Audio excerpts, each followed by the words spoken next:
2020 में हमारे सामने आकर खड़ा हुआ कोरोना, और उस कोरोना ने दी हमें आर्थिक गिरावट, वो भी ऐसी जैसी देश ने कभी नहीं देखी थी। कोरोना के बाद जब जीडीपी के आंकड़े आए तो सरकार से लेकर हर उस आदमी तक की आंखें फटी रह गईं जो सकल घरेलू उत्पाद यानी जीडीपी के खेल को जरा भी समझता है। हमारे देश की जीडीपी कोरोना काल में लॉकडाउन के प्रकोप से ऐसी प्रभावित हुई कि -23.9 तक लुढ़क गई। लेकिन गिरावट के इस दौर में जब सारा उत्पादन बंद था, सारी कंपनियों पर ताले लटके थे और तमाम नौकरियों पर अनिश्चितता के बादल छाए थे, संकट के इस समय में जिसने देश को संभाला वो था किसान। गिरावट के इस समय में किसानों ने बम्पर फसल पैदा की और कृषि क्षेत्र में 3.4% की वृद्धि दर्ज की गई। 2020 में एग्रीकल्चर सेक्टर की अगर ग्रोथ देखी जाए, हर सेक्टर में हर क्रॉप्स पॉइंट ऑफ व्यू से देखा जाए तो वो पॉजिटिव रहा। हरियाणा में एग्रीकल्चर सेक्टर को किसी भी तरह का कोई नुकसान नहीं सहना पड़ा।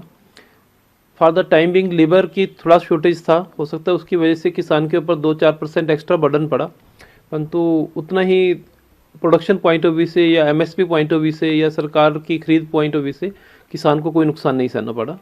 कृषि क्षेत्र में हरियाणा हमेशा अग्रणी राज्यों में रहा है। जब देश में ऐसा कोई संकट नहीं था तब भी हरियाणा के कृषि क्षेत्र की जीडीपी देश की जीडीपी के मुकाबले 3% ज्यादा थी, और कोरोना काल में भी हरियाणा के किसानों ने ये साबित किया कि वो किसी से भी पीछे रहने वाले नहीं हैं और बम्पर फसल पैदा की। इतनी बम्पर कि पिछले साल के मुकाबले इस बार फसल की पैदावार में 25% बढ़ोतरी हुई। हालांकि कोरोना काल में मजदूरों के वापस चले जाने से किसानों को खासी परेशानी का सामना करना पड़ा और खुद ही एक दूसरे की मदद करके फसल काटनी पड़ी। दशकों पुरानी डंगवारा प्रथा भी किसानों ने इस वक्त में अपनाई। ये डंगवारा होती है जी, पहले होता था हमारे टाइम में, एक किसान का दूसरा किसान सहायता करता था। आज मजदूर नहीं मिल रहे, इसीलिए ये डंगोसरा है। कोरोना काल में किसानों ने सरकार को भी मदद की और कोरोना राहत कोष में खूब दान दिया। लेकिन उसी बीच केंद्र सरकार ने 3 नए कृषि कानून दोनों सदनों से पास करा लिए, जिसके विरोध में किसान सड़कों पर उतर आए। इन 3 नए कृषि कानूनों का पंजाब के बाद हरियाणा में सबसे ज्यादा विरोध हुआ। इन कानूनों का ही असर था कि इस बार सरकार ने 55,50,000 मीट्रिक टन धान की खरीद की, जो पिछले साल 64 लाख मीट्रिक टन के मुकाबले काफी कम थी। जबकि बाजरे की खरीद में बढ़ोतरी देखी गई। पिछले साल जहां हरियाणा सरकार ने 3 लाख मीट्रिक टन बाजरा खरीदा था, वहीं इस बार 7 लाख मीट्रिक टन से ज्यादा बाजरा खरीदा गया। आज इतिहास के अंदर इतने बड़ी मात्रा में कभी बाजरे की प्रोक्योरमेंट नहीं हुई। स्टेट की बाजरे की कंजम्पशन 75,000 MT है, फिर भी हमारी एजेंसीज ने चाहे बाजरा हो, नरमा हो, दाल हो, मक्का हो, मूंगफली हो, चावल को छोड़ के ये सारी चीज़ें भी प्रोक्योर करने का काम किया है। और आगे भी जो हमारी अब फसलें आएंगी, जिसमें सरसों और वीट तो बड़े स्केल पे प्रोक्योर होती है, मगर छोटे स्केल पे जो फार्मिंग करी जाती है उन फसलों को भी हम प्रायोरिटी पे परचेज करेंगे।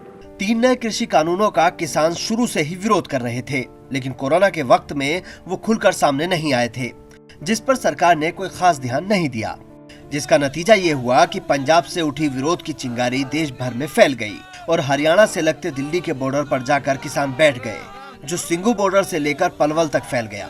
और अब किसान वहीं पर डटे हुए हैं। उनकी मांग है कि ये तीनों नए कानून वापस लिए जाएं। हालांकि सरकार कई दौर की बातचीत के बाद कुछ संशोधन के लिए मान गई थी, लेकिन किसानों ने सरकार का वो प्रस्ताव ठुकरा दिया था। अब किसान दिल्ली के बॉर्डरों पर ही डेरा डाले लंगर लगाए बैठे हैं। तो पका रहे किसान को, बलावा है उल्टे भेज दे, बलावा उल्टे भेज दे।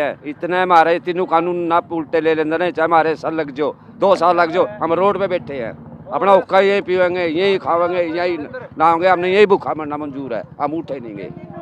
कोरोना के वक्त में पूरे देश का पेट भरने वाला किसान 2020 के अंत में दिल्ली की दहलीज पर बैठा है। जिस वक्त उसे अपने गेहूं को पानी लगाना चाहिए था, उस वक्त वो पुलिस के पानी की बौछार सह रहा है।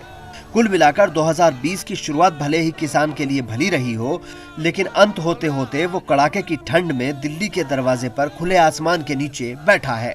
Bureau report, ETV Bharat, Haryana.